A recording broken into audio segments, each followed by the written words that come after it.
Hi everyone, it's Alyssa from HarborHome32.com, and I'm going to take you along on a week without a microwave.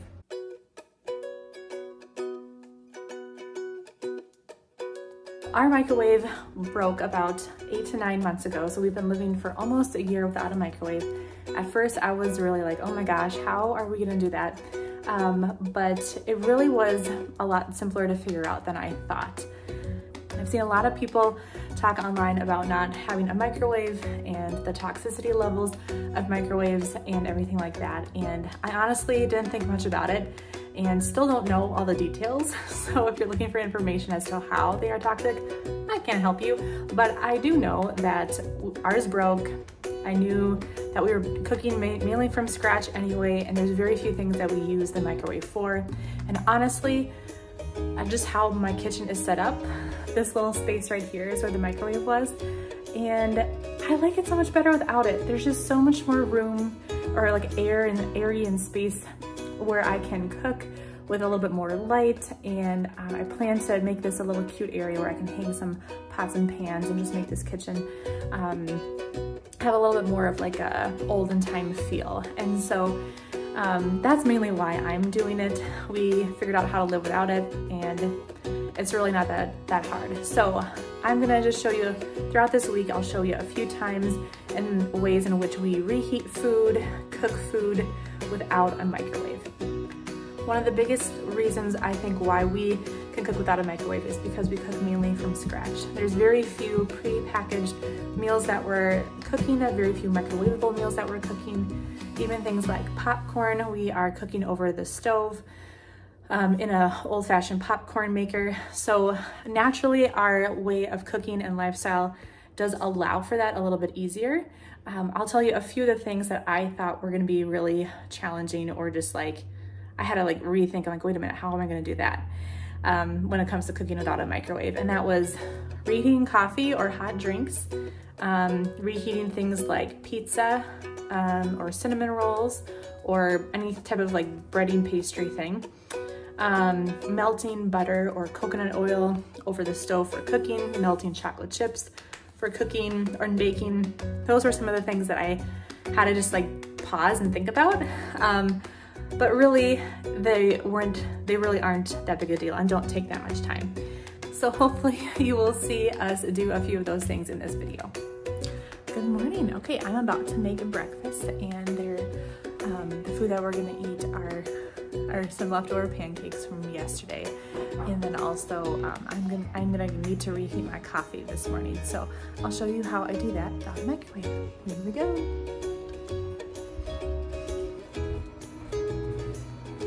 This little toaster has been a lifesaver for us without a microwave.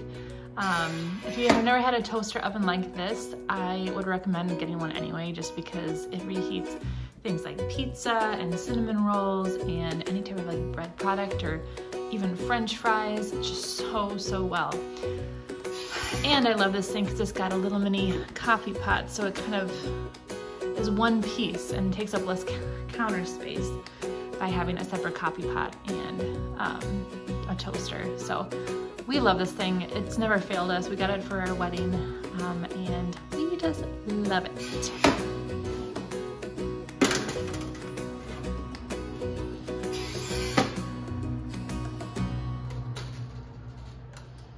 Turn it on to toast, and that's it.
week, and we are having some leftover steak and potatoes for dinner, and that is something that would be easily heated up in the microwave, but it's just as easy to heat it up over a cast iron skillet. And then I'm gonna throw the potatoes in our little toaster oven because it makes it super crispy, and I could do it on the stove, which I have done before, but we want to eat a little bit faster tonight because there's music going on in the park downtown that we're gonna go see.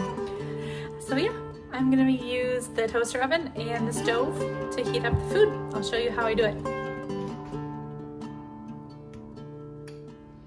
All right, just get a lot of butter. That's the key with cast iron skillets in general, but also reheating food. You don't want your food to stick, and so yeah, don't be afraid to use a lot of butter. Olive oil too would work well, but steak and butter just go really well together. All right, well, that's it for a little while. Flip it. I may put a cover on this to get it to heat up a little bit.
Beautiful hot meal.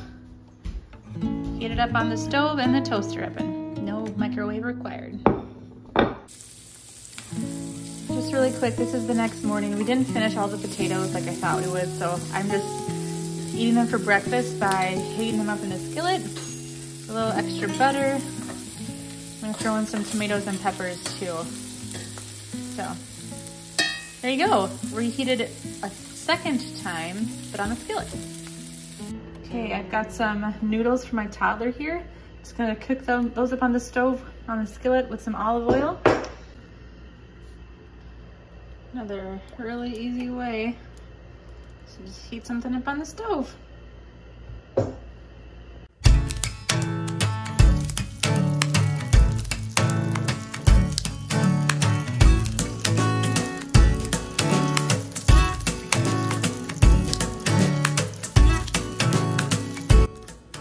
Another thing that can be difficult about not having a microwave is defrosting frozen meat. So I, like anybody, like a really quick fix. So I would say that's the one thing that's been a little bit more, not challenging because it's super easy to do. I'm gonna tell you what I do to defrost meat. But because we don't have a super quick defrost, it takes a little bit more like thought and preparation. So what I do, there's a few things I do. If it's like day of and I realize for dinner, oh crap, I don't have any meat thawing, I'll just take it out of the freezer and literally put it on the counter. You know, with a plate underneath it in case anything leaks out. And it thaws within about 4 hours in the summer. So, or in a warm house. And so that's one thing I do. Another thing you can do is or what I've done before is if it's not thawed and you need it thawed like within an hour or within like half an hour, what I have done before is take a really hot bowl of water, a really warm bowl of water, and submerge the frozen meat in the package, like in this little package, just right into the water, and let it sit out on the counter for a while. That usually helps. Shrimp is a really easy thing. It thaws like super fast, like within 5 minutes. If you take the shrimp out of the package and you put it in some warm water, yeah, it thaws within like 5 minutes. So that's a very fast go-to food for us because we don't have to worry about a long process of thawing. And that's something else you can do is you can thaw it in the oven, or defrosted, thawed in the oven by putting it on a really low temp, like 170 or something, and letting it thaw out for a little while. So those are a few tips on how to thaw meat when it's when you don't have a microwave. So as you can see, that was actually pretty simple to go through a whole week without using a microwave. Now I realized I didn't show you like popcorn and even things like frozen meals. I actually have had some frozen meals that require microwaves, but if you look at the instructions, they also always have a conventional oven option. And then there's this one dish I get from Costco. It's a frozen like Japanese noodle thing, really good. I ate that a ton when I was in my first trimester with this pregnancy because it was like all I could eat.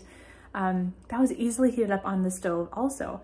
With just straight frozen, you put it on the skillet, a hot skillet with some oil. You can also add a little bit of water and put a cover on it to help steam it and cook it up. It went really fast. So there's lots of options out there to live without a microwave if you're interested in that.